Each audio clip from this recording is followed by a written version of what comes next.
Hello friends. तो आज हम साइंस एंड टेक्नोलॉजी का जो क्वेश्चन पेपर आया था 2020 का वो सॉल्व करने वाले हैं।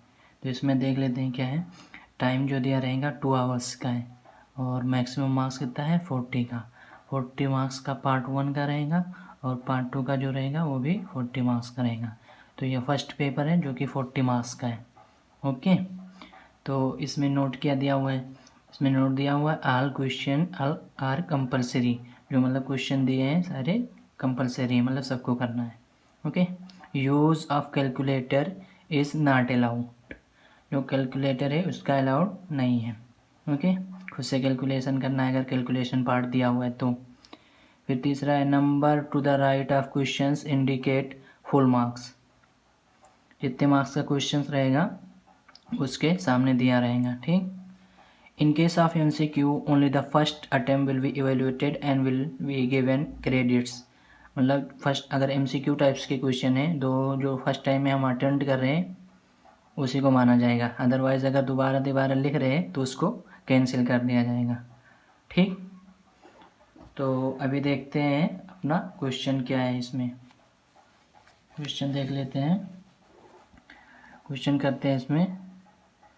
इसमें क्वेश्चन दिया हुआ है पहला, according to Mendeleev's periodic law properties of element और पीरियोडिक फंक्शन ऑफ देयर। ये जो मेंडलीव पीरियोडिक लॉ दिए थे उनका जो बेस था पीरियोडिक फंक्शंस का वो किस बेस पे किए थे वही हमें बताना है। तो इसमें फर्स्ट दिया हुआ है एटॉमिक नंबर, दूसरा दिया हुआ है एटॉमिक मास, तीसरा दिया हुआ है डेंसिटी और चौथा दिया हुआ है बॉइलिंग पॉइंट्स। ठीक है, तो इसमें जो मेंडलीव पीरियोडिक लॉ था उनका फंक्शंस किस पे किया था, एटॉमिक मास पे। तो इसका हो जाएगा एटॉमिक मासेस। ठीक, पहला का हो जाएगा ए पार्ट्स का है, पहला का हो जाएगा तुम्हारा बी ऑप्शन। ठीक है, एटॉमिक मास, एटॉमिक मासेस। ठीक, तो गाइज इन्होंने एटॉमिक मास के बेसिस पे ही पीरियोडिक लॉ दिए थे। ठीक है, फिर नेक्स्ट क्वेश्चन देख लेते हैं। नेक्स्ट क्वेश्चन में क्या है, नेक्स्ट क्वेश्चन दिया हुआ है the vapour content in the air is measured using a physical quantity called. हमें ये बताना है कि जो एयर में वेपर रहता है, ठीक है, अगर एयर में वेपर मिला देते हैं या मिल जाता है तो हम उसको क्या बोलते हैं।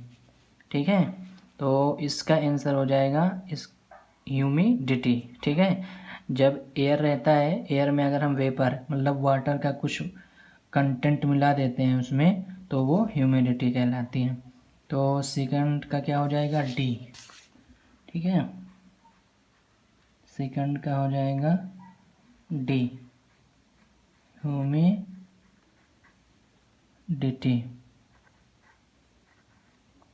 ओके, फिर थर्ड क्वेश्चन देख लेते हैं। थर्ड क्वेश्चन अपना क्या है, थर्ड क्वेश्चन है for the normal human I the near point is. जैसे नॉर्मल ह्यूमन आई है, अगर किसी चीज़ को पढ़ने के लिए हमें कितने सेंटीमीटर की दूरी रखनी चाहिए वही बताना है। तो इसका आंसर हो जाएगा 25 सेंटीमीटर्स। थर्ड का हो जाएगा अपना क्या हो जाएगा, सी हो जाएगा 25 सेंटीमीटर। गाइज अगर ये मिलीमीटर में दिया होता तो 250 मिलीमीटर्स, अगर मीटर में दिया रहता तो 0.25 मीटर। ओके, ये हो गया अपना थर्ड क्वेश्चन। फोर्थ क्वेश्चन क्या है, the astronomical object closest to us in our galaxy. मतलब हमारी गैलेक्सी में हमारे क्लोज कौन सा एस्ट्रोनॉमिकल ऑब्जेक्ट है।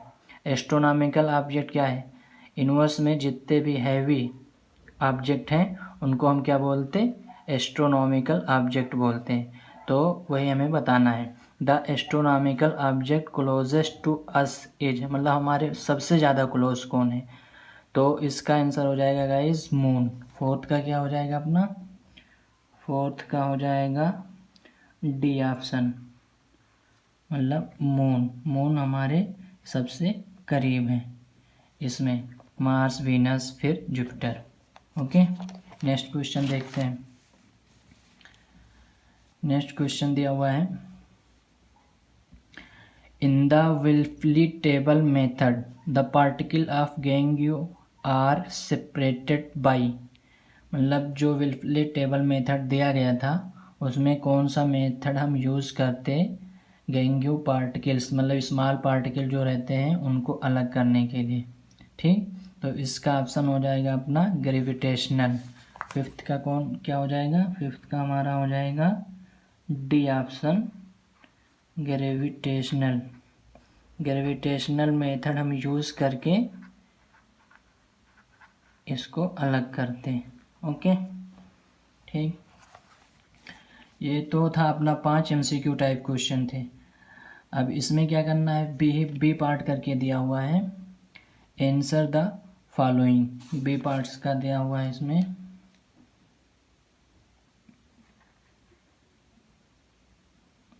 बी पार्ट्स का फर्स्ट है। फर्स्ट में हमें इसमें क्या बताना है, find the odd one out. इसमें से हमें जो एक ऑड है, अलग है कुछ मायनों में, उसको हमें बताना है। ठीक है, तो पहला क्वेश्चंस लेते हैं, क्या है, वोल्ट मीटर्स, अमीटर, थर्मामीटर, गैल्वेनोमीटर्स। इसमें हमें बताना है कौन सा अलग है।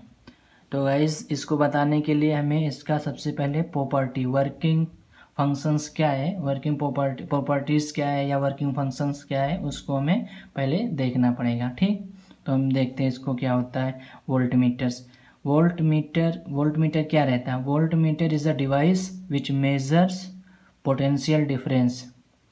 ठीक है, तो वोल्ट मीटर एक डिवाइस है जो पोटेंशियल डिफरेंस को मेज़र करता है।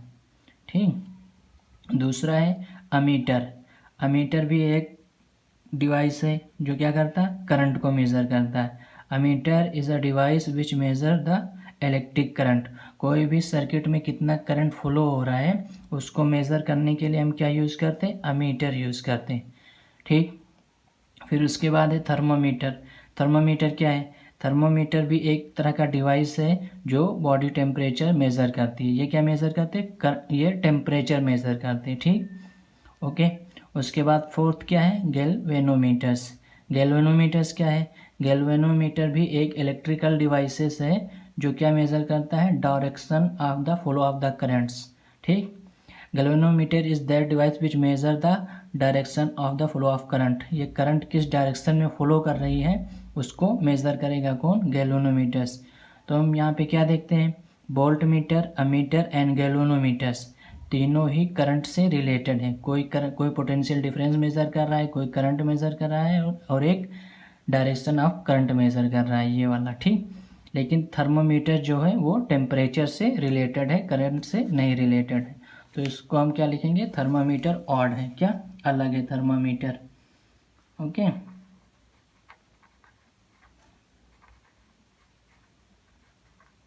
थर्मामीटर क्या हो गया, अलग हो गया इन सब से। ठीक, फिर उसके बाद है नेक्स्ट क्वेश्चन। नेक्स्ट क्वेश्चन में दिया हुआ है कंप्लीट द को रिलेशन। इसमें क्या रिलेशन है उसको हमें कंप्लीट करना है। तो एल्कीन है, फिर सी डबल बॉन्ड सी, फिर एल्काइन बना रहा है। ठीक, तो यहाँ पे हमारा क्या हो जाएगा, ट्रिपल बॉन्ड सी एल्किलीन। ठीक, इसमें सेकंड का हो जाएगा, सेकंड का हो जाएगा ट्रिपल बॉन्ड सी एल्कीन। ठीक, यहाँ पे ट्रिपल बॉन्ड आ जाएगा बस।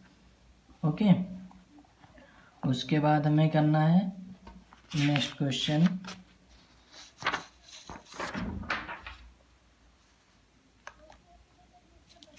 नेक्स्ट क्वेश्चन क्या दिया हुआ है, स्टेट ट्रू और फॉल्स। ये बताना है कि ये ट्रू है या फॉल्स है। तो the frequency of AC is 50 hertz. Okay, तो इसमें जो थर्ड क्वेश्चन दिया हुआ है ये गाइस ट्रू है। जो AC का फ्रीक्वेंसी रहता है, AC का फुल फॉर्म होता है अल्टरनेटिंग करंट। ठीक, अल्टरनेटिंग करंट 50 हर्ट्स। तो जो हमारे यहाँ पे करंट सप्लाई किया जाता है वो 50 हर्ट्स फ्रीक्वेंसी पे ही किया जाता है। ठीक है, जबकि अमेरिका वगैरह में 60 हर्ट्स पे चलाया जाता है। और 2 टाइप्स का करंट होता है, एक अल्टरनेटिंग करंट होता है, ओके, और एक डायरेक्ट करंट होता है जिसे हम DC बोलते हैं। तो यहाँ पे ये ट्रू हो जाएगा, the frequency of AC is 50 hertz, तो इसलिए ये ट्रू है। ओके, फिर फोर्थ में क्या है, मैच द कॉलम्स को हमें मैच करना है। The wavelength of red lights. तो गाइज ये फैक्चुअल क्वेश्चन रहता है, इसको आपको याद ही करना पड़ता है। ऐसा नहीं कि इसके पास कोई बेसिक कॉन्सेप्ट है उसको लगा देंगे तो निकल जाएगा। ठीक है, इसमें आपको ये फैक्चुअल चीज़ है तो याद ही रखना पड़ेगा। तो इसका जो रहेगा वो 700 नैनोमीटर्स होता है। फोर्थ काम कर देंगे 700 नैनोमीटर, इसको 700 इंटू 10⁻⁻9 मीटर्स। ओके, ये हो गया। अब इसमें क्या रहता है, एक रिलेशन भी रहता है कि जिसका वेवलेंथ जिसका ज़्यादा रहेगा उसका फ्रीक्वेंसी कम रहता है। ओके, तो वो अभी नेक्स्ट क्लास में पढ़ोगे आप लोग। हम क्वेश्चन इसको सॉल्व करते हैं। वी पार्ट्स में क्या दिया हुआ है, वी पार्ट्स का देख लेते हैं। Name the first satellite sent by Russia in space. जो रसिया द्वारा स्पेस में सैटेलाइट लॉन्च किया गया था, फर्स्ट आर्टिफिशियल सैटेलाइट्स, ठीक है, उसका नाम हमें बताना है। तो उसका नाम था स्पुतनिक। स्पुतनिक जो था वो फर्स्ट सैटेलाइट, आर्टिफिशियल सैटेलाइट था रसिया का। ओके, उसके बाद नेक्स्ट क्वेश्चन देख लेते हैं क्या है।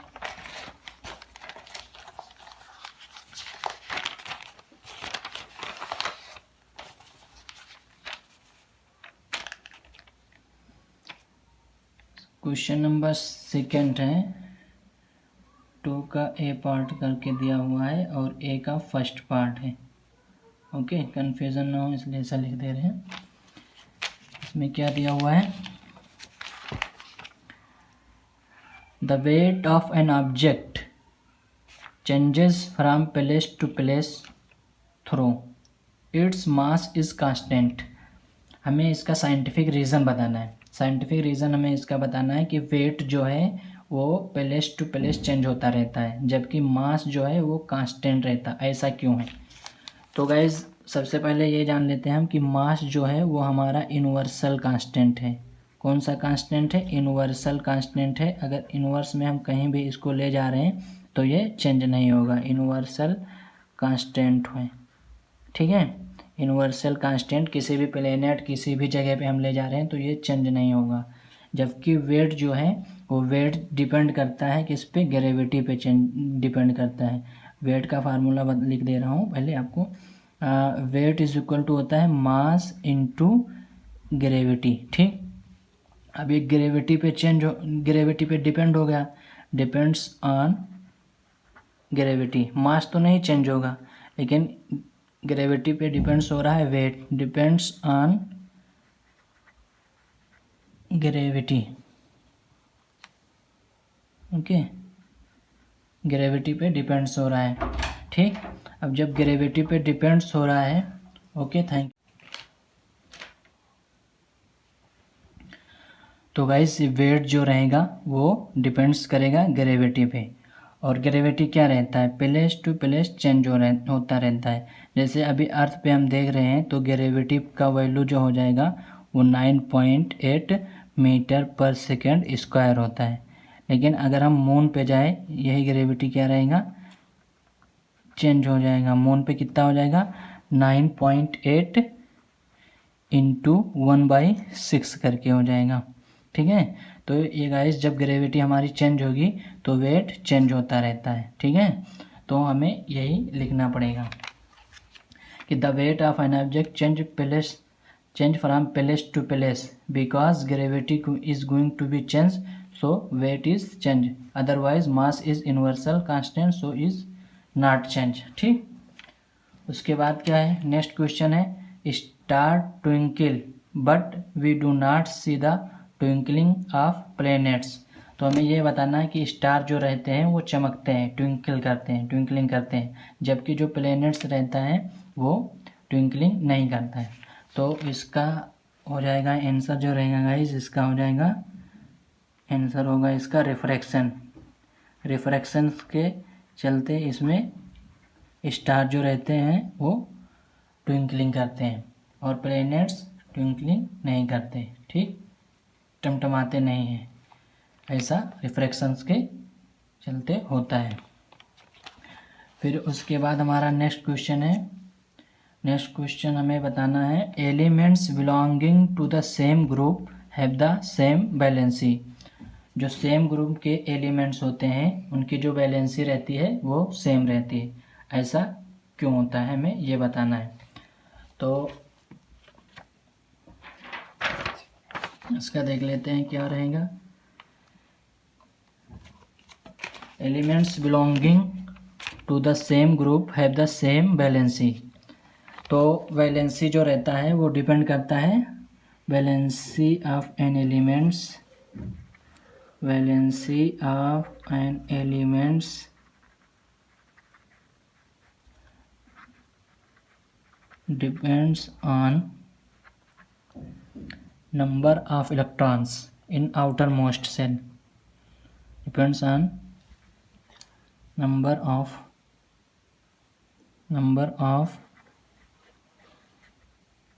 electron in outermost cell। जैसे अगर किसी एलिमेंट्स का है उसका हम इलेक्ट्रॉनिक कॉन्फ़िगरेशन कर रहे हैं, तो उसके लास्ट जो आउटर मोस्ट सेल है उसमें सेल में कितना इलेक्ट्रॉन बच रहा है, तो उसी का वो वैलेंसी हो जाएगा। तो ये जो सेम ग्रुप के एलिमेंट्स होते हैं उसके लास्ट आउटर मोस्ट सेल में सारे जो इलेक्ट्रॉन रहते हैं वो सेम ही रहते हैं। सपोज़ अगर मान लेते हैं कोई एलिमेंट्स है और उसका सोडियम का ले लेते हैं, सोडियम का होता है 281, ओके। तो ये जो लास्ट आउटर मोस्ट सेल है इसमें नंबर ऑफ इलेक्ट्रॉन्स कितने हैं, 1 है, तो इसका जो वैलेंसी हो जाएगा 1। तो सेम ग्रुप के जो रहते हैं उसमें सारे एलिमेंट्स जो रहेंगे वो उसका सारा इलेक्ट्रॉन जो रहेगा वैलेंस इलेक्ट्रॉन 1 ही रहेगा, इसलिए elements belonging to the same group have the same valency, okay. और गाइस जो इसके नेक्स्ट क्वेश्चन है उसको हम अगले वीडियो में सॉल्व करने वाले हैं। मैक्सिमम इधर जो दिया हुआ है न्यूमेरिकल है, हम इसको फार्मूले बेस पे करने वाले हैं, ओके। Thank you.